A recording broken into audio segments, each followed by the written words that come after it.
আর যেটা হবে আরাফার দিন 9 জিলহজ, 9 জিলহজের রোজা, এটা আমাদেরকে মনে করে নিতে হবে যে ফরজ। ফরজ না, ওয়াজিবও না, ফরজ না, ওয়াজিবও না, কিন্তু আমাদেরকে আমাদের জন্য ফরজ করে নিতে হবে, কারণ আরাফার রোজার গুরুত্ব অনেক বেশি। তিরমিজি শরীফের 749 নম্বর হাদিসের মধ্যে আসছে, عن أبي قتادة رضي الله تعالى عنه أن النبي صلى الله عليه وسلم হযরতে কাতাদা রাদিয়াল্লাহু তাআলা আনহু থেকে বর্ণিত, নবীজি সাল্লাল্লাহু আলাইহি ওয়াসাল্লাম বলেছেন, সিয়ামু ইয়াউমি আরাফাতা ইন্নী আহতাসিবু আলাল্লাহি আন ইউকাফিরা আস-সানাতা আল্লাতী ক্বাবলাহু ওয়া সানাতা আল্লাতী বা'দা।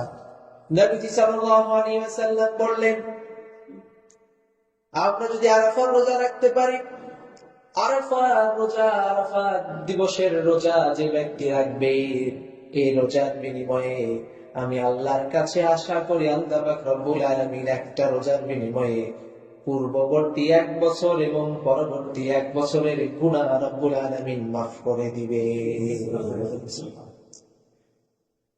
আরাফার রোজা যদি আপনি আমি রাখতে পারি, আগের 1 বছরের গুনাহ আর পরের 1 বছরের গুনাহ কাফারা স্বরূপ এই রোজাটাকে আল্লাহ কবুল করে এই 2 বছরের গুনাহ আল্লাহ আমাদের জীবন থেকে মাফ করে দিবেন। এত সুন্দর একটা ফজিলত কি ছাড়া যায়? লোভনীয় একটা প্রস্তাব, তাই না? এরকম অফার কি দুনিয়ার কোন মালিক দিবে?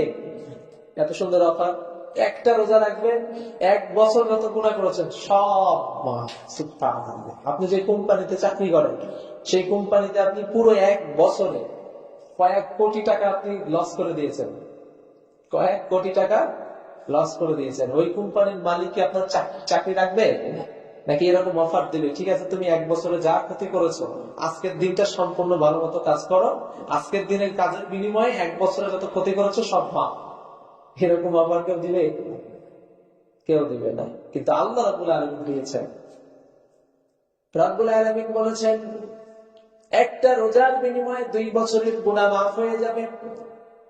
আর ঈদের আগের রাত্রিতে যদি সারা রাত্রি জেগে ইবাদত করতে পারে, শেষ রাত্রিতে হাত তুলে আল্লাহর কাছে যা কিছু চাইবে, রাব্বুল আলামিন ওই রাত্রির সমস্ত দোয়াই কবুল করে নিবে।